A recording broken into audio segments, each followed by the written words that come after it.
العلم نور، العلم نور، العلم نحمده ونصلي ونسلم على رسوله الكريم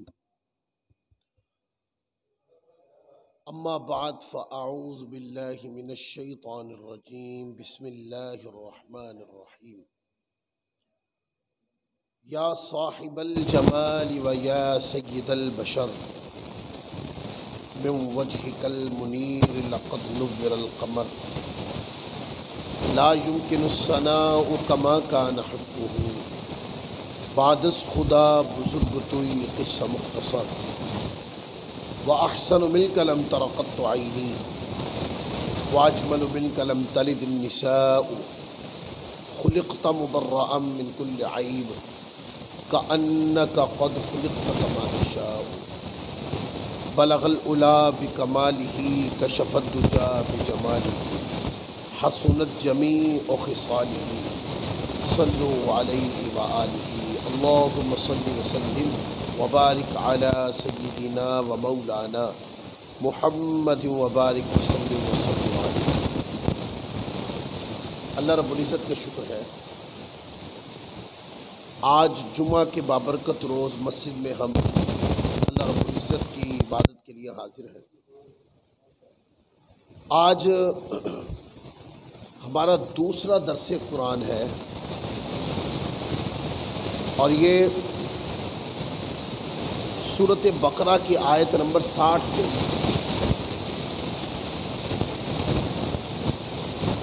اس کے اندر موسیٰ علیہ السلام کا وہ واقعہ بیان کیا گیا ہے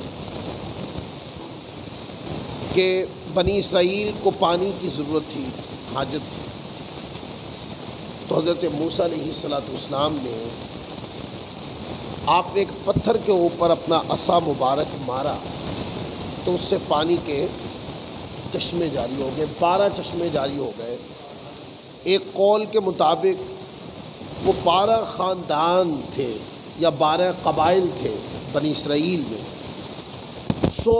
12 چشمے جاری ہوئے تو ہر چشمے سے ایک قبیلہ پانی پیتا تھا۔ یہ واقعہ ہے، یہ رکوع نمبر جب 6 ہم شروع کرتے ہیں تو یہ شروع میں ہی یہ واقعہ شروع ہو جاتا ہے۔ اللہ رب العزت ارشاد فرماتا ہے وَإِذِ اسْتَسْقَىٰ مُوسَىٰ لِقَوْمِهِ فَقُلْنَا اضْرِب بِّعَصَاكَ الْحَجَرَ فَانفَجَرَتْ مِنْهُ اثْنَتَا عَشْرَةَ عَيْنًا قَدْ عَلِمَ كُلُّ أُنَاسٍ مَّشْرَبَهُمْ۔ اللہ رب العزت ارشاد فرماتا ہے اور یاد کرو جب موسیٰ علیہ السلام نے اپنی قوم کے لیے پانی مانگا تو اللہ تعالیٰ فرماتا ہے ہم نے فرمایا اے پیارے موسیٰ، بریکٹ کا ترجمہ، تم اپنا ڈنڈا یعنی عصا مبارک جو ہے وہ پتھر پہ مارو،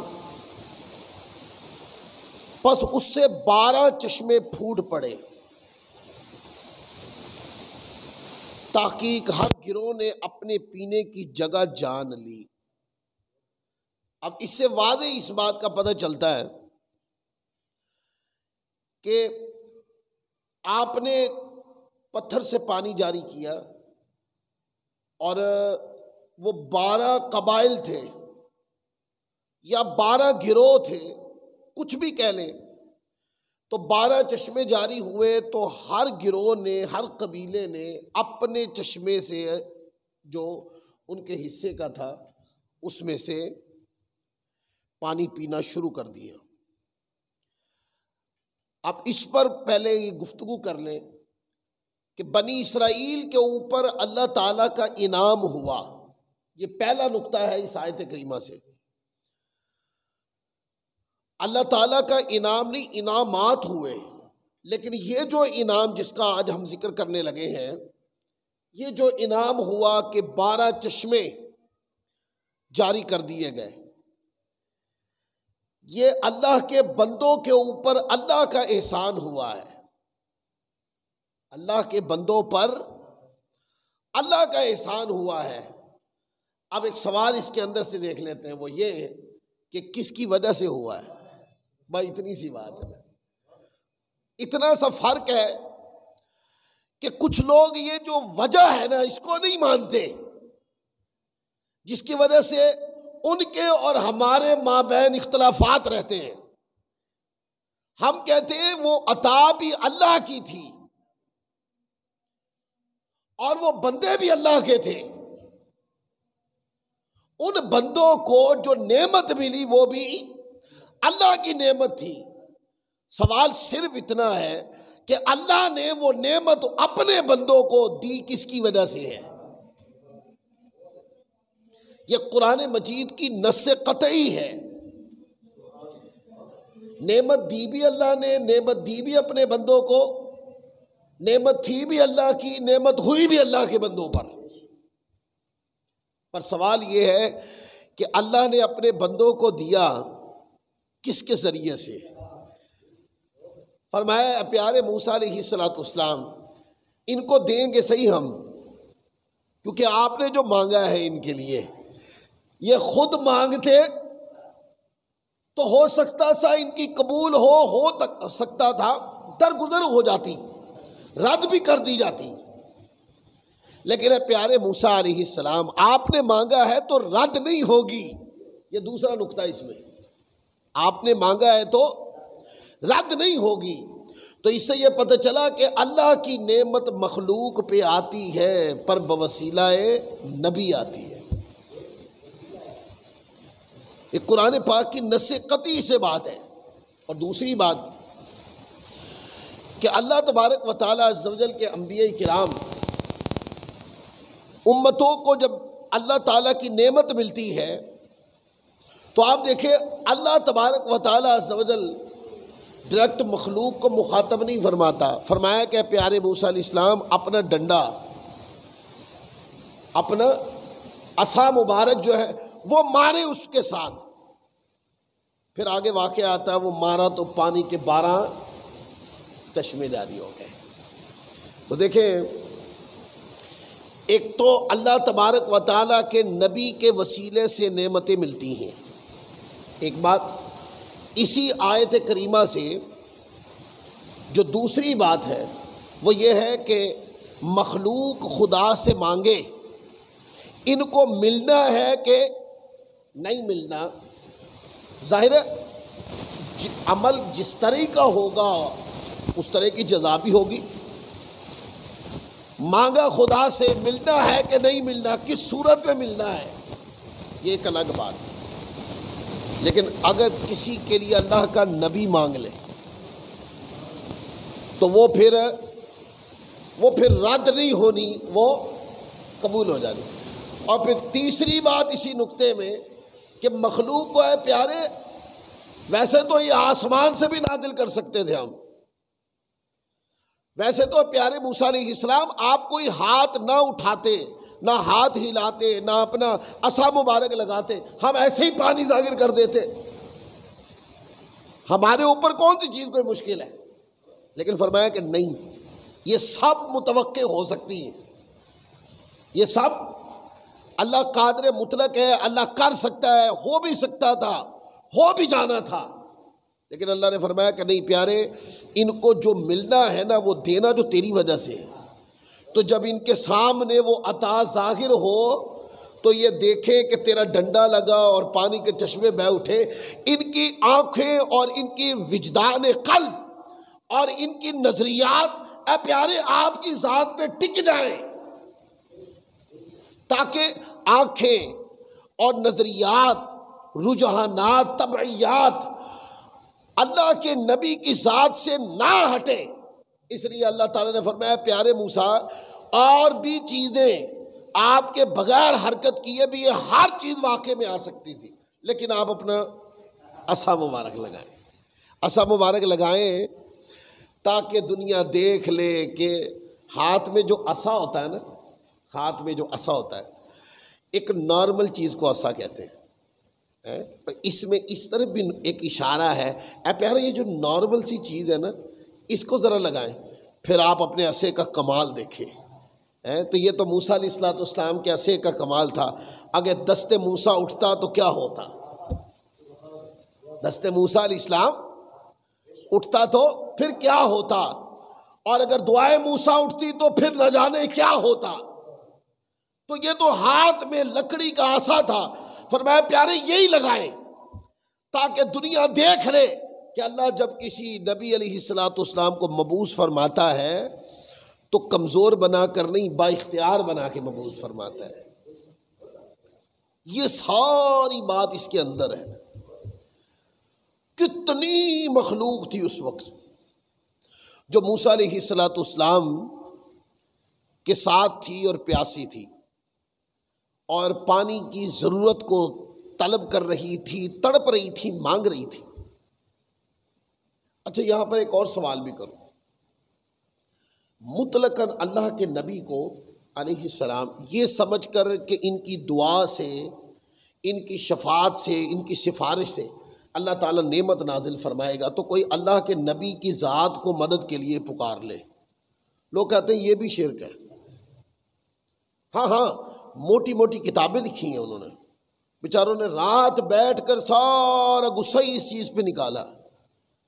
میں آگے آتا ہوں اس پر بھی، لیکن میں ایک سوال پوچھتا ہوں، یہ آیت کریمہ میں تو یہ ہے وَإِذِ اسْتَسْقَىٰ مُوسَىٰ لِقَوْمِهِ فَقُلْ نَضْرِب بِّعَصَاكَ الْحَجَرَ، اور یاد کرو جب موسیٰ علیہ السلام نے اپنی قوم کے لیے پانی مانگا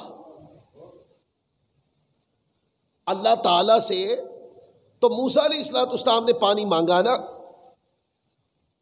اس میں وہ واقعات سارے آ جائیں گے کہ قوم نے موسیٰ علیہ السلام سے کہا پانی نہیں ہے، تو قوم کا موسیٰ علیہ السلام کو پانی کی شکایت کرنا جائز بنتا ہے؟ بولیے نہیں بنتا نا۔ بلکہ اگر انہوں نے یہ کہہ بھی دیا کہ پانی نہیں ہے، اللہ کے نبی کی بارگاہ میں قوموں نے کہہ دیا کہ پانی نہیں ہے، تو اللہ تعالیٰ کے نبی جو توحید آج لوگ بیان کرتے ہیں، اللہ تعالیٰ کے نبی ارشاد فرما دیتے بھئی اللہ سے مانگو۔ تو لوگوں کا اکٹھا ہو کر موسیٰ علیہ السلام کے پاس آ کر کہنا کہ پانی نہیں ہے، سوال کرنا، ان کا تصور عقیدہ کیا ہوگا؟ ان کا تصور عقیدہ یہ ہوگا کہ اللہ کے نبی کے دست اقدس اٹھے تو خیر ملتی ہی ملتی ہے، رد نہیں ہوتی۔ یہ ہے تصور عقیدہ۔ تو آج بھی اگر کوئی بندہ یہ اس عقیدے اور تصور کے ساتھ یہ بات کہے تو لوگ شرک کا بھوت بات نہ نکالا کریں، سمجھا کریں مسئلے کو۔ ہر جگہ ہر چیز شرک کی چھری سے کاٹ دینے والی نہیں ہوتی، بہت ساری چیزیں جائز امور سے وابستہ ہوتی ہیں، ان کو سمجھنا چاہیے۔ پھر کہتے ہیں کہ موسیٰ علیہ السلام نے عصا لگایا تو ایک نہیں 12 چشمے ملے۔ اس سے یہ بھی ہے کہ نعمت تو اللہ تبارک و تعالیٰ عز و جل ڈائریکٹ بھی عطا فرماتا ہے امتیوں کو، اللہ اس کے بندے ہیں، اللہ تبارک و تعالیٰ اپنے بندوں کو عطا فرماتا ہے۔ وہ الگ بات ہے کہ وہ ساری رحمتیں نبی مکرم کے وجود بابرکت کی بدولت اللہ کی کرم نوازیاں ہوتی ہیں۔ اس پر بھی کبھی گفتگو کروں گا، اعلیٰ حضرت نے اس کے اوپر پوری کتاب لکھی ہے، الامن والاولیٰ۔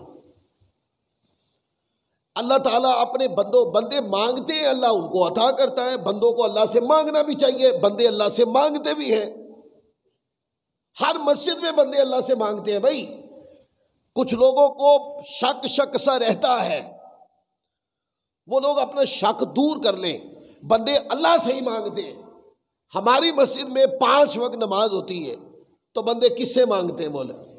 بولے اللہ سے مانگتے ہیں۔ تو اس لیے میں کہہ رہا ہوں کہ کچھ لوگوں کو غلط فہمی ہے، وہ اپنی غلط فہمی دور کریں۔ اہل سنت کی مساجد میں 5 وقت نماز ہوتی ہے تو اس کے بعد دعا اللہ سے مانگی جاتی ہے۔ عقیدہ یہ ہے کہ اللہ دیتا ہے، اللہ ہی دیتا ہے، اپنے بندوں پر اللہ ہی نعمت نازل فرماتا ہے۔ اس آیت کریمہ کو جوڑ کر بات کرنا چاہتا ہوں، وہ یہ کہ مانگا تو پانی تھا نا، مانگا تو پانی تھا، تو بھائی ایک نل بھی چلتا تو پورا ہو جاتا، ایک نل بھی چلتا تو ضرورت پوری ہو جاتی، لیکن مانگا کس نے تھا؟ مانگا صرف بندے نے تھوڑی تھا، مانگا اللہ کے کلیم نے تھا۔ تو عام بندے کے مانگنے میں تو اللہ کے کلیم اور نبی کے مانگنے میں تو فرق ہے نا۔ تو ظالموں، مانگنے میں فرق ہے۔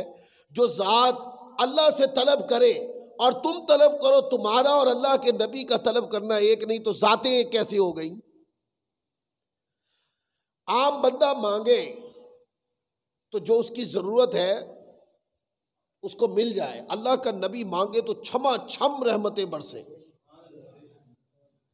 ضرورت ایک کی ہو، آگے میں حدیثیں لے کے آتا ہوں، ضرورت ایک کی ہو، اللہ کا نبی اللہ کی بارگاہ سے طلب کرے تو کیا ہے، پوری مخلوق کو اللہ کرم نوازی سے بھر دیتا۔ مانگا تھا پانی، مانگا کیا تھا؟ پانی۔ بھئی پانی اوپر سے بھی آ سکتا تھا، پانی اوپر سے بھی آ سکتا تھا، لیکن اوپر والا پانی جو تھا وہ آتا کچھ دیر برستا پھر ختم ہو جاتا، پھر اس کے وہ تمام پینے کے جو ضروریات ہیں وہ اوپر والا پانی پوری نہ کر سکتا۔ تو موسیٰ علیہ السلام نے مطلقاً کہا وَإِذِ اسْتَسْقَىٰ مُوسَىٰ لِقَوْمِهِ فَقُلْ نَضْرِب بِّعَصَاكَ الْحَجَرَ۔ اللہ تعالیٰ نے پھر فرمایا، موسیٰ علیہ السلام نے پانی مانگا تو اللہ نے فرمایا، اے پیارے آپ اپنا عصا اس پتھر سے مار دیں۔ تو جب پتھر سے عصا مارا تو ایک نہیں 12 چشمے جاری ہوئے، کیونکہ اللہ کے نبی کا عصا لگا تھا، 12 چشمے جاری ہوئے، تو ہر قبیلے کا پھر ایک چشمہ ہوا، وہ قبیلہ وہاں سے پانی استعمال کرتا۔ اور پھر ایسا نہیں ہے، کچھ لوگ کہتے ہیں کہ معجزات ہوتے ہیں وہ وقتی طور ہوتے ہیں، بعد میں ختم ہو جاتے ہیں۔ بھئی کچھ معجزات ایسے بھی ہوتے ہیں وہ وقتی طور نمودار ہوتے ہیں، اور جب اس معجزے کے جو فیضانات مرتب ہونے مخلوق پر ہونے کے بعد وہ ختم ہو جاتے ہیں۔ لیکن یہ کہنا کہ مطلقاً معجزات جو ہے نا وہ ایسے ہی وقتی طور ہوتے پھر ختم ہو جاتے ہیں، یہ مطلقاً عقیدہ درست نہیں۔ کئی معجزات ایسے ہیں وہ ختم ہی نہیں ہوئے۔ سب سے بڑا معجزہ قرآن ہے، یہ حضور کا معجزہ ہے۔ قرآن معجزہ ہے مصطفیٰ کی نبوت کا، آج تک زندہ ہے۔ اور اس کے اوپر کبھی گفتگو کروں گا کہ حضرت ابو ہریرہ رضی اللہ تعالیٰ عنہ کے واقعات بھی اور دیگر بھی، کہ حضور علیہ السلام نے کوئی چیز عطا فرمائی، کھجوریں عطا فرمائیں، اور انہوں نے وہ ایک جگہ رکھ لیں، یا ایک گتھلی تھی اس کے اندر رکھ لیں، فرمایا کہ اس کو دیکھنا نہیں، اس کے اندر سے کھاتے رہو۔ وہ کئی حضور کے وصال کے بعد بھی کھاتے رہے، ختم نہیں ہوئی۔ وہ تو کسی نے اس کو کھول دیا تو اس کے بعد وہ ختم ہوئی، ورنہ وہ فیضان تو زندہ ہی رہنا تھا۔ تو یہ گفتگو کسی اور طرف جا رہی ہے۔ تو بتانا مقصود یہ تھا کہ ایک ہے بندے کا مانگنا، ایک ہے اللہ کے نبی کا مانگنا، دونوں میں فرق ہے۔ قرآن کی نص بتاتی ہے، اور وہ یہ کہ جب اللہ کے نبی کسی سے مانگتے ہیں، اللہ کے نبی اللہ سے مانگتے ہیں، کسی کے لیے مانگتے ہیں، تو پھر اللہ کے جو رحمت کی، کرم کی، فضل کی برسات ہوتی ہے وہ اتنی ہوتی ہے کہ مخلوق ساری کی ضرورتیں پوری ہو جاتی۔ اور پھر یہ بھی پتہ چلا کہ وہ لوگ چل کے موسیٰ علیہ السلام کے پاس آئے تھے۔ بعض روایات میں ایسا بھی آیا کہ انہوں نے آ کر کہا کہ دعا کریں اللہ پانی عطا فرمائے، لوگ پیاس کی شدت سے مر رہے ہیں۔ تو موسیٰ علیہ السلام نے جب انہوں نے آ کے آرزو پیش کی اور آ کے لجاجت کی، تو موسیٰ علیہ السلام نے اللہ تعالیٰ کی بارگاہ سے نعمت طلبی فرمائی۔ تو اس سے پتہ چلا کہ کسی نیک ولی کی طرف سفر کر کے جانا اور حصول نعمت کے طور پر اس سے دعا کروانا، یہ بھی اس آیت کریمہ میں اشارت النص سے ثابت ہے۔ اب یہ تو معجزات وہ ہیں جو حضرت موسیٰ علیہ السلام کے معجزات ہیں۔ ایک مقدماتی تھوڑی سی گفتگو کرتا ہوں، اس کو سمجھیے گا، پھر میں دیگر احادیث پڑھتا ہوں۔ وہ یہ کہ موسیٰ علیہ السلام نے اپنی امت کو پانی پلایا، تو پانی کہاں سے پلایا؟ پتھر سے پانی پلایا نا؟ بولیے۔ 3 ذریعے ہیں پانی کے 3 ذریعے ہیں۔ فطرتاً وہاں پانی ہوتا ہے وہاں۔ پہلا ذریعہ جو ہے وہ زمین ہے، تو فطرتاً عقل انسانی کہتی پانی زمین سے ہی نکلتا ہے۔ یہ بات درست ہے کہ نہیں؟ پانی زمین سے ہی نکلتا ہے. اچھا، پانی آسمان سے بھی آتا ہے. فطرت انسانی مانتی ہے، یہ فطری عمل ہے، یہ کائنات کا نظام ہے. پانی آسمان سے بھی آتا ہے، بارش کی صورت میں برستا ہے پانی. دو ذریعے ہو گئے پانی کے. اور تیسرا ذریعہ پانی کا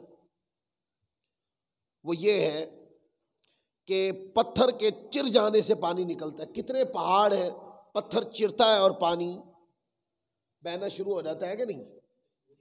چشمہ بہہ جاتا ہے کہ نہیں؟ ان آبشاروں کو، ان چشماؤں کو دیکھنے کے لیے دور دراز کے سفر کر کے لوگ جاتے ہیں، وہ قدرت کے مناظر دیکھتے ہیں اور اللہ تبارک و تعالیٰ عز و جل کی قدرت کی حمد کرتے ہیں. اللہ کی قدرت کی نشانیاں لوگ دیکھتے ہیں اور پھر اللہ کی قدرت کی تعریف کرتے ہیں، اللہ کی قدرت کی حمد بیان کرتے ہیں. تو یہ تین ذریعے ہیں پانی کے. تو موسیٰ علیہ السلام نے اپنی قوم کو جو پانی پلایا وہ پتھر سے پلایا تھا، اور پتھر سے فطرتاً پانی نکلتا ہے. فطرتاً پانی نکلتا ہے. تو اس کی صورت کیا ہوگی؟ اس کی صورت یہ ہوگی کہ پانی پتھر میں رکا ہوا ہوگا پہلے سے. موسیٰ علیہ السلام نے اپنا عصا مارا تو وہ رکا ہوا پانی بہہ گیا. وہ رکا ہوا پانی بہہ گیا. اور چونکہ کہ لوگوں کے لیے عجیب بات تھی کہ ایک عصے سے 12 چشمے ترتیب کے ساتھ بہہ جانا، یہ بڑی عظیم بات تھی. لیکن آپ اس کی تخلیق کے اعتبار سے دیکھیں تو پانی تو اس میں تھا نا، پتھر میں، کیونکہ پتھر سے پانی نکلتا ہے، فطری تقاضے بتاتے ہیں. آپ نے عصا مارا، پانی نکلا ہے. یہ آپ کا معجزہ ہے. اللہ کے بعض انبیاء کرام ایسے ہیں، انہوں نے دعا کی تو آسمان سے پانی نکلا، پر ان کی زندگی میں یہ معجزہ ثابت ہی نہیں ہو سکا کہ انہوں نے زمین سے پانی نکالا ہو. لیکن ہم یہ مانتے ہیں زمین سے پانی نکالنے کی قدرت اللہ کے نبی کے پاس تھی، پر موقع ہی نہیں آیا. کسی نبی علیہ السلام کا معجزہ آتا ہے کہ انہوں نے پہاڑ یا پتھر کے اوپر چھڑی ماری ہو تو چشمے جاری ہو گئے، جیسے موسیٰ علیہ السلام. لیکن موسیٰ علیہ السلام کے معجزات کے اندر دعا کرنا اور آسمان سے پانی نکلنا یا زمین سے پانی نکلنے کا معجزہ شامل نہیں. ایک ایسی ذات بھی ہے، ایک ایسی ذات بھی ہے کہ جن سے ہر طرح کے معجزات ثابت ہیں. ہر طرح کے معجزات ثابت ہیں. وہ کیا؟ حضور علیہ السلام کی بارگاہ ہے، آقا علیہ السلام ممبر پہ بیٹھے، جمعے کا دن ہے، آج بھی جمعہ ہے، تو حضور علیہ السلام کی بارگاہ میں آئے اور آ کر آقا علیہ السلام کی بارگاہ میں گزارش کرتے ہیں، یا رسول اللہ صلی اللہ علیہ وآلہ وسلم، قحط کی وجہ سے لوگ مر رہے ہیں، پانی نہیں ہے، حضور پانی نہیں ہے. تو آقا علیہ السلام نے یہ نہیں فرمایا کہ بھئی پانی نہیں ہے تو 2 نفل پڑھ کے اللہ سے دعا مانگو. حالانکہ اگر یوں فرماتے تو کیا یہ غلط ہوتا؟ یہ بھی درست ہوتا. لیکن جو حضور علیہ السلام کی بارگاہ میں آ گئے ہیں تو آقا علیہ السلام کیا ان کو منع کر دیتے؟ نہیں منع کیا. ایک واحد ذات مصطفیٰ ہے صلی اللہ علیہ وآلہ وسلم کہ جن کے معجزات میں آسمان سے پانی اتروانا بھی ہے، زمین سے پانی نکلوانا بھی ہے، پتھروں سے پانی بہانا بھی ہے، اور اس سے بڑھ کر یہ کہ اگر کسی جگہ ہاتھ رکھ دے تو ہاتھ سے بھی آبشاریں بہہ نکلے. تو ہمہ جہت نہیں ہو گئی شان کہ ایسے نہیں کہ جیسے کوئی ذات ہو اور ساری طاقتوں کے اوپر ان کی طاقت فائق ہو. اللہ نے اتنی قدرت عطا فرمائی. اس کے اوپر یہ واقعہ ہے صحیح بخاری کتاب المناقب، یہ علامات نبوت کے باب چل رہے ہیں، صحیح بخاری اٹھا کے پڑھیں لوگ. وہ کہتے ہیں کہ حضور علیہ الصلوۃ والسلام کا آقا علیہ الصلوۃ والسلام کے دور میں قحط پڑا، بارش نہیں ہوتی تھی، اور یہ حدیث نمبر 3389 صحیح بخاری، کہتے بارش نہیں ہوتی تھی۔ صحابہ کرام حضور کی بارگاہ میں عرض کی یا رسول اللہ بارش نہیں ہوتی،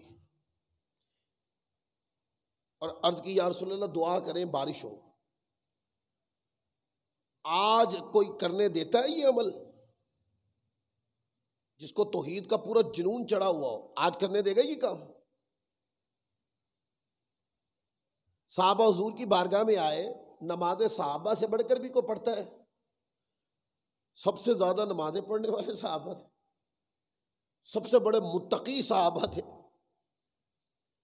امت کے سب سے عالی شان ولایت کے مالک کی صحابہ تھے، حضور کی بارگاہ میں آئے، عرض کی یا رسول اللہ بارش کے نہ ہونے کی وجہ سے، مطلقاً مفہوم سے بات کر رہا ہوں، بارش نہ ہونے کی وجہ سے جانور مر رہے ہیں، آپ دعا کریں کہ اللہ تعالیٰ بارش عطا فرمائے۔ تو کہتے ہیں کہ حضور علیہ الصلوۃ والسلام نے دعا کے لیے ہاتھ اٹھا دیے۔ آقا علیہ الصلوۃ والسلام نے، روایت میں آتا ہے کہ حضور علیہ الصلوۃ والسلام نے دعا کے لیے ہاتھ اٹھا دیے۔ صحابہ کرام کہتے ہیں آسمان پہ کوئی بادل کا نام و نشان ہی نہیں تھا، بالکل نیلا آسمان، جیسے دھوپ نکلی اور نیلا آسمان ہو، آپ کو یار یہ بارش کے آثار نہیں ہے۔ بارش کے آثار اس کو کہتے ہیں کہ بادل ہوئے ہوئے ہو، پنجابی میں کہتے ہیں جھڑ ہوا ہوا ہو۔ صحابہ کہتے ہیں ایسا کوئی آثار ہی نہیں تھے۔ آقا علیہ الصلوۃ والسلام نے دعا فرمائی، کہتے ہیں حضور علیہ الصلوۃ والسلام ابھی دعا فرما کر ممبر پہ بیٹھے، نیچے تشریف نہیں لائے، اتنی تیز بارش ہے کہ حضور علیہ الصلوۃ والسلام کے داڑھی سے پانی کے قطرات ٹپک رہے تھے۔ پھر وہ آقا علیہ الصلوۃ والسلام بارش اتروا کر، بارش کو منع تو مصطفیٰ نے کیا ہی نہیں، تو بارش اتروا کر یہ کہ ہے بارش میرے مدینہ پہ آ، یہ فرما کر حضور علیہ الصلوۃ والسلام تشریف لے گئے۔ تو بارش بھی برستی رہی، برستی رہی، برستی رہی، برستی رہی، صبح بھی برستی رہی، شام بھی برستی رہی، کیونکہ بارش فرما برداروں میں سے، حضور نے بلایا تھا، کہا ہے بارش میرے مدینہ پہ آ، دعا پاتے بادل اکٹھے ہو گئے، بارش برسنے لگ گئی، حضور بارش کو روکے بغیر ہی تشریف لے گئے۔ پھر بارش برستی رہی، برستی رہی، برستی رہی، اگلا جمعہ آ گیا، وہ پھر صحابی رضی اللہ تعالیٰ عنہ یا کوئی دوسرے صحابی حضور کی بارگاہ میں کھڑے ہو گئے، عرض کی یا رسول اللہ اب دعا فرمائیں کہ اللہ تعالیٰ بارش کو روک دے، کیونکہ بارش کے آنے کی وجہ سے، کثرت بارش کی وجہ سے اب لوگ مر رہے ہیں۔ تو پھر آقا علیہ الصلوۃ والسلام نے، ایک روایت میں آتا ہے حضور علیہ الصلوۃ والسلام نے آسمان کی طرف ایسے انگلی اٹھائی اور حضور علیہ الصلوۃ والسلام نے ایسے ہول فرمایا، ہول، اور فرمایا ثم قال ہوا لینا ولا علینا، ہوا لینا ولا علینا، یہ لفظ ہے حدیث پاک۔ ایک حدیث پاک کے لفظ، یہ دونوں صحیح بخاری شریف میں، ایک لفظ میں حدیث ہے اللہم ہوا لینا ولا علینا، دعا کی اے مولا بارش ہمارے ارد گرد تو ہو پر مدینہ پر نہ ہو، اور ایک روایت میں اللہم کے لفظ نہیں ہے، یہ جو لفظ میں پڑھ رہا ہوں، کہتے ہیں جب آ کر حضور کی بارگاہ میں یہ گزارش کی یا رسول اللہ اب کثرت بارش کی وجہ سے لوگ مر رہے ہیں، تو فتبسم، حضور علیہ الصلوۃ والسلام مسکرائے کہ جب ہو نہیں رہی تھی تب مانگ رہے تھے، اب آ رہی ہے تو رکوا رہے ہیں، تو فرمایا فتبسم، حضور مسکرائے، ثم قال ہوا لینا ولا علینا، آقا علیہ الصلوۃ والسلام نے یہ فرمایا۔ تو آپ دیکھیں صحابہ حضور کے پاس ہی آئے اور آقا علیہ الصلوۃ والسلام نے دعا فرمائی تو بیڑا پار ہو گیا۔ یہ بھی صحیح بخاری شریف میں۔ تو میں نے کہا تھا آسمان سے بھی مصطفیٰ نے پانی اتروایا، یہ دعا فرمانا تھا، اللہ کا کرم فضل بارش کی صورت میں نازل ہو۔ اور یہ کئی واقعات ہیں کہ حضور علیہ الصلوۃ والسلام کے کنویں کے اندر پانی بہت نیچے چلا گیا تھا، پانی نکالا نہیں جا سکتا تھا، آقا علیہ الصلوۃ والسلام نے لعاب دہن ڈالا، وہ پانی اوپر آ گیا۔ جب کسی نے شکایت کی یا رسول اللہ پانی کڑوا ہے، تو آقا علیہ الصلوۃ والسلام نے لعاب دہن ڈالا، وہ پانی میٹھا ہو گیا۔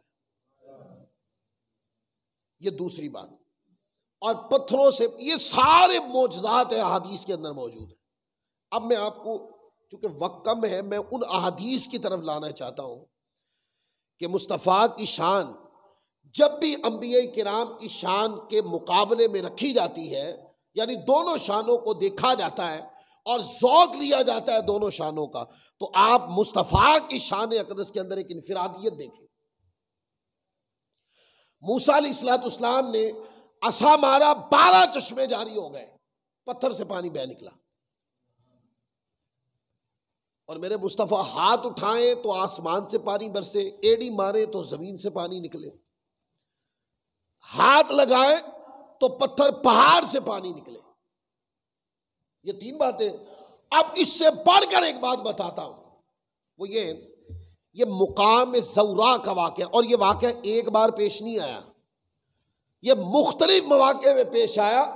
مشہور مقام حدیبیہ کا ہے یہ واقعہ، مشہور مقام حدیبیہ کا ہے، لیکن میں پہلے مقام زورا پڑھ رہا ہوں، کیونکہ مقام حدیبیہ کا لوگوں کو اکثر کو پتہ ہے، علماء پڑھتے ہیں اس روایت کو، لیکن یہ کہ مقام حدیبیہ پر تو یہ واقعہ ہوا، مقام زورا پر یہ واقعہ بھی ہوا۔ یہ میرے ہاتھ میں صحیح بخاری شریف ہے، اور صحیح بخاری شریف کی یہ کتاب المناقب ہے، علامات نبوہ کے باب چل رہے ہیں، حدیث نمبر 3379 حضرت انس بن مالک روایت کرتے ہیں۔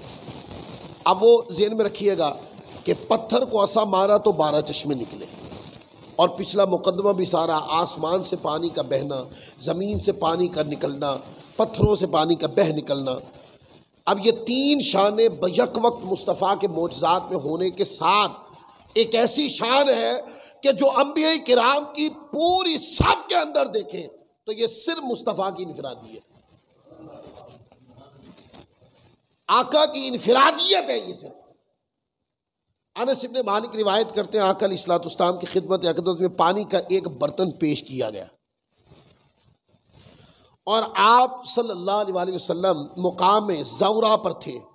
آپ نے وہ برتن جو پیش کیا گیا، حضور علیہ الصلوۃ والسلام نے اس برتن کے اندر دست اقدس رکھ دیا تو آپ کی مبارک انگلیوں کے درمیان سے پانی کے چشمے جاری ہو۔ میں یہ فرق بھی بتا رہا ہوں، آسمان سے پانی کا بہنا، ٹپکنا، یہ فطری عمل ہے، ایسا ہی ہوتا ہے۔ بارش آتی، پانی آسمان سے ہی آتا ہے، پانی زمین سے نکلتا ہے، فطری عمل ہے، پانی زمین سے نکلتا ہے، عقل کہتی ہے پانی زمین سے نکلتا ہے۔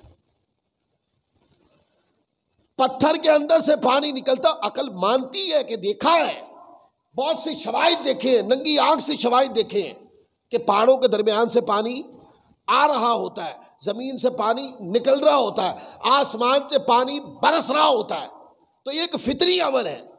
کبھی سنا کبھی آپ نے کہ ہاتھ کے اندر سے یہ انگلیوں کے درمیان کی جو جگہ ہو، اس کے اندر سے بھی پانی نکلتا ہو؟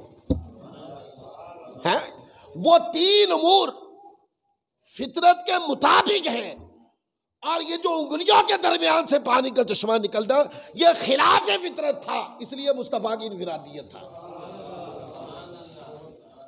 اور یہاں ایک جملہ بولوں، شاید تقریر سن کے کچھ دوست ہدایت حاصل کر لیں، کچھ چڑ بھی جائیں گے، وہ یہ میرے مصطفیٰ عین فطرت پر بھی اختیار رکھتے ہیں اور خلاف فطرت پر بھی اختیار رکھتے ہیں۔ عین فطرت امور جو ہے وہ بھی مصطفیٰ کے اختیار سے خالی نہیں ہے، یہ اللہ نے عطا فرمایا، یہ قوت اللہ نے عطا فرمائی۔ پھر آگے دیکھیں، اچھا یہ روایت مقام زورا کی۔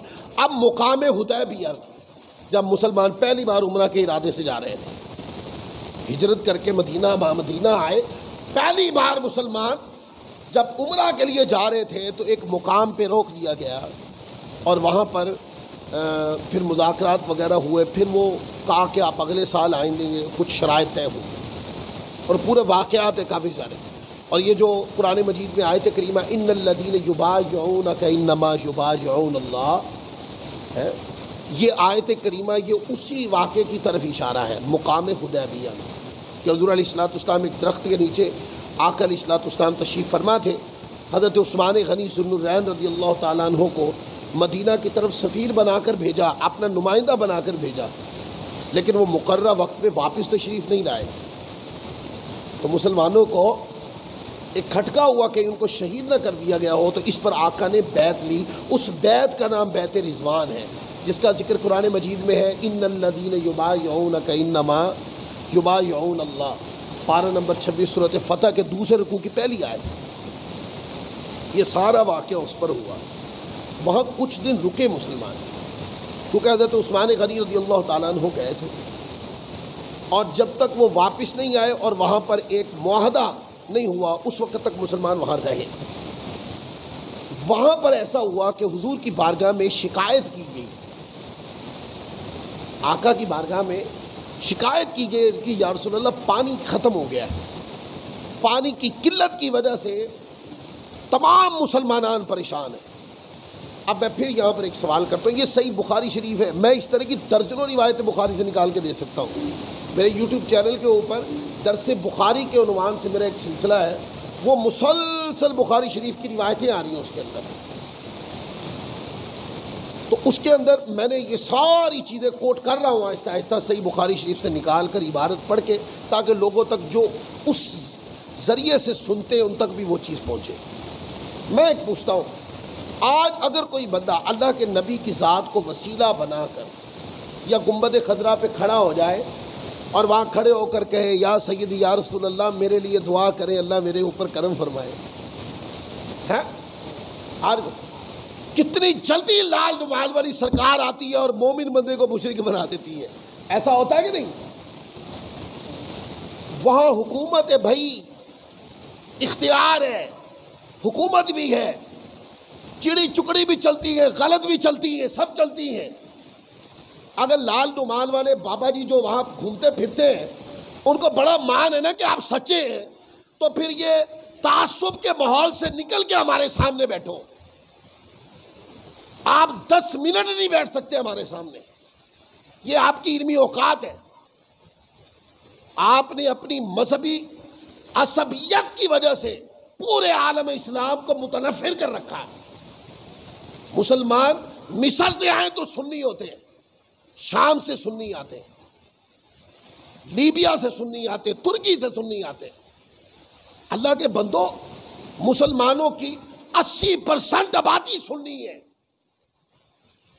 اور چند لوگ ایک نظریہ متعصبانہ نظریہ رکھتے ہیں، آپ یہاں پہ یہ نہیں کر سکتے، آپ وہاں پہ وہ نہیں کر سکتے۔ آپ کو دین کا ٹھیکیدار کس نے بنایا بھائی؟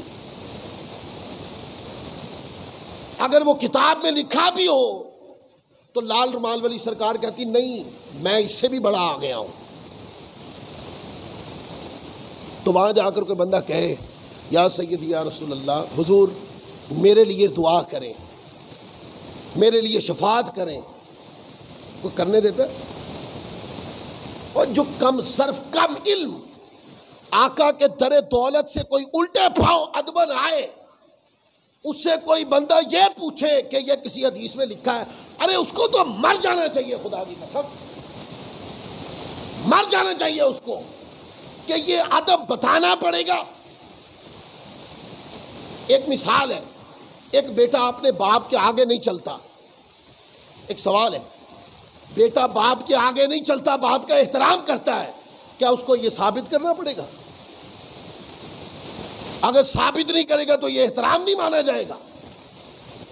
اللہ کے بندو، وہ جو بندہ الٹے پاؤں گنبد خضرا پہ حاضری دے کے آ رہا ہے، اس کی قلبی کیفیت دیکھیے کبھی،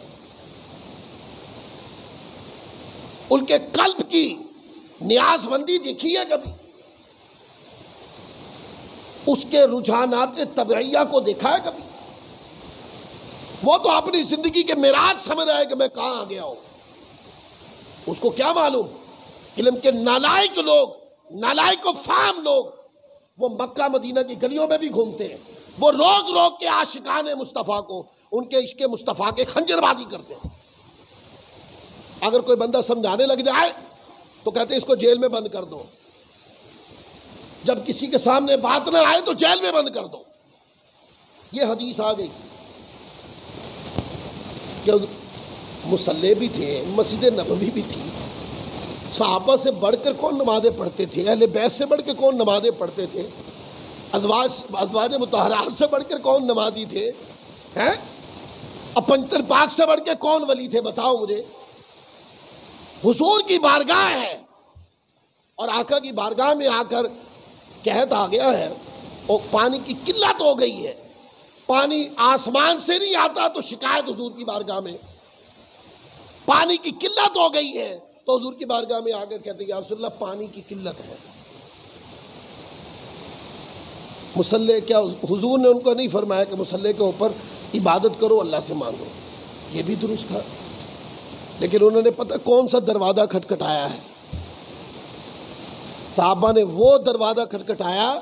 عقیدہ تو ان کا یہ تھا کہ دینا اللہ نہیں ہے، دینا اللہ نہیں ہے، لیکن جو دروازہ کھٹکھٹایا ہے جب یہ ہاتھ اٹھیں گے تو یہ ممکن ہی نہیں ہے کہ رحمت نہ ہو کے رہے گی رحمت۔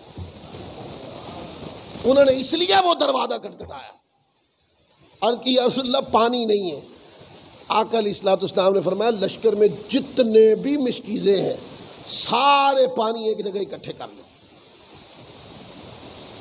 سارے پانی ایک جگہ اکٹھے کر لو۔ میں ایک جگہ بیان کر رہا تھا، اچھا وہ ساری مشکیزوں کا پانی اکٹھا کر کے بمشکل چند قطرے ہوا، بمشکل چند قطرے ہوا، اور چھوٹے سے برتن کے اندر آقا علیہ الصلوۃ والسلام کی بارگاہ میں پیش کر دیا، رسول اللہ چند قطرے ہیں۔ تو میں نے ایک جگہ بیان کر رہا تھا، ایک صاحب اٹھے، وہ کہنے لگے مولانا اگر یہ حضور کا کرم تھا تو پھر وہ پانی اکٹھا کیوں کیا؟ میں نے کہا وہ بھی تمہارا منہ توڑنے کے لیے، کیونکہ قیامت تک اس طرح کے کمزور علم لوگ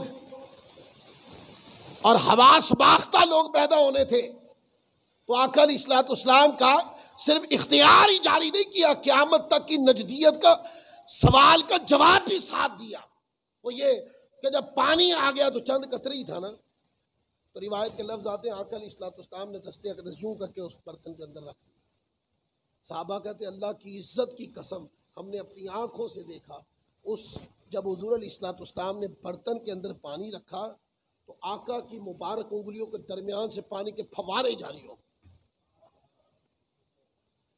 نام لیا، ہم نے دیکھا وہ پانی برتن کے اندر سے نہیں نکل رہا تھا، آقا علیہ الصلوۃ والسلام کی انگلیوں کے درمیان سے نکل رہا تھا۔ اور کہتے ہیں وہ پانی یہ نہیں تھا ایک گلاس تھا، 2 گلاس تھا، 3 گلاس تھا، نہ، انہوں نے کہا وہ چشمہ بہ رہا تھا تو ہم نے سب نے سیراب ہو کے پانی پیا، وضو کرنے والوں نے وضو کیا، پیا، جانوروں تک کے لیے اکٹھا کر کے ان کو پلایا، گھروں کے برتن سارے بھر لیے، پر وہ چشمہ بند نہیں، کیونکہ وہ چشمہ خیر مصطفیٰ کا تھا۔ میرے جملے کسی کو چبھے تو چبھے، وہ چشمہ خیر مصطفیٰ کا تھا، وہ چشمہ انعام مصطفیٰ کا تھا، وہ چشمہ خیرات مصطفیٰ کا تھا۔ یہ کیسے ممکن تھا کہ ختم ہو جاتا؟ وہ نکلا ہی غلاموں کو سیراب کرنے تھا، غلام جب تک سیراب نہ ہوتے چشمہ کیسے بند ہوتا؟ انس بن مالک کہتے ہیں، فرماتے ہیں کہ جب وہ چشمہ جاری ہوا تو ہم سب نے سیر ہو کے پانی پیا۔ پوچھا کہ آپ اس وقت کتنے تھے؟ انس بن مالک جواب دیتے ہیں کہ ہم اس وقت 1400 تھے، کم و بیش۔ کتنے تھے؟ 1400 تھے۔ اس سے آگے بھی بات کرتے ہیں وہ، حالانکہ سوال کا جواب اتنا ہی ہے، ہم اس وقت کتنے تھے؟ 1400 تھے۔ وہ کہتے ہیں نہیں، اگر ہم 1,00,000 بھی ہوتے تو جس سپیڈ سے پانی نکل رہا تھا سب کو کفایت کر جاتا۔ اب یہ جملہ انس بن مالک کا صرف سنیوں کے لیے، یہ جملہ صرف اہل سنت کے لیے، وہ یہ کہ آپ کتنے تھے؟ انہوں نے کہا 1400۔ یہ تو ہو گیا سوال کا جواب، یہ تو ہو گیا سوال کا جواب۔ اب اس سے آگے فرمایا کہ جس تیزی کے ساتھ، جس رفتار کے ساتھ، جس تلاطم کے ساتھ حضور علیہ الصلوۃ والسلام کی انگلیوں سے پانی کا چشمہ بہ رہا تھا. کہا کہ ہم تو 1400 تھے، اگر 1,00,000 بھی ہوتے تو پانی کفایت کر جاتا. تو آج کے درس قرآن کا میں نے قرآن مجید کی سورۃ بقرہ کے آیت نمبر 60 سے یہ درس شروع کیا تھا، کہ جس میں ذکر تھا کہ موسیٰ علیہ السلام بنی اسرائیل پہ پانی ختم ہوا تو انہوں نے پانی کی طلب کی. موسیٰ علیہ السلام نے اللہ کی بارگاہ سے پانی طلب کیا، مانگا. اللہ نے فرمایا پیارے اپنی چھڑی مارے پتھر کو، تو پتھر کو عصا مارا تو 12 چشمے جاری ہو گئے. یہاں سے میں نے یہ نقطہ استنباط کیا ہے، وہ یہ کہ موسیٰ علیہ السلام کا معجزہ یہ تھا کہ آپ نے پتھر سے پانی کے 12 چشمے جاری کیے، اور بتایا یہ کہ پتھر سے پانی نکلتا ہے. اس کے بعد میں نے بتایا کہ 3 مواقع فطرتاً پانی کے ہیں: آسمان سے برسنا، پتھر سے بہنا، زمین سے ابلنا. پانی ایسا ہوتا ہے کہ نہیں ہے؟ آقا کے معجزات سے یہ تینوں شانیں ثابت ہیں. اور چوتھی شان یہ ثابت ہے کہ حضور کی انگلیوں مبارک سے پانی کے چشمے جاری ہوئے. لوگوں نے ایک مسئلہ پوچھا کہ دنیا میں سب سے زیادہ بابرکت اور فضیلت والا پانی کون سا ہے؟ بابرکت اور فضیلت والا پانی کون سا ہے؟ بعض کتابوں میں یہ لکھا ہوا ہے کہ آب زمزم کا جو پانی ہے وہ تمام پانیوں سے کیا ہے؟ افضل ہے. بھئی ہاں، آب زمزم کا جو پانی ہے وہ افضل پانیوں میں سے ہے. کس میں سے ہے؟ افضل پانیوں میں سے ہے. جب بھی مکہ مدینہ کی زیارت کے لیے جاؤ تو وہاں رج رج کے پیا کریں. لیکن اب بات کرنی ہے سب سے افضل پانی کی. اب بات کرنی ہے سب سے افضل پانی کی، تو کہتے کائنات کے اندر علماء نے لکھا ہے، تحقیق کی ہے اس پر، سب سے افضل پانی وہ ہے جو آقا کی وجود منور سے نکلا تھا. کیونکہ جو آب زمزم ہے اس کو ایڑی لگی ہے، اللہ کے نبی کی ایڑی لگی ہے اور چشمہ جاری ہو گیا، اس کو یہ نسبت ہے. تو دیکھو صرف ایڑی لگ جائے، اللہ کے نبی کی ایڑی لگ جائے، اتنی سی نسبت سے پانی کتنا بابرکت ہو جاتا ہے. تو جس پانی کو مطلقاً وجود منور سے خارج ہونے کا موقع ملا ہو، اس کی افضلیت کا عالم کیا ہو. اللہ ہم سب کو عمل کی توفیق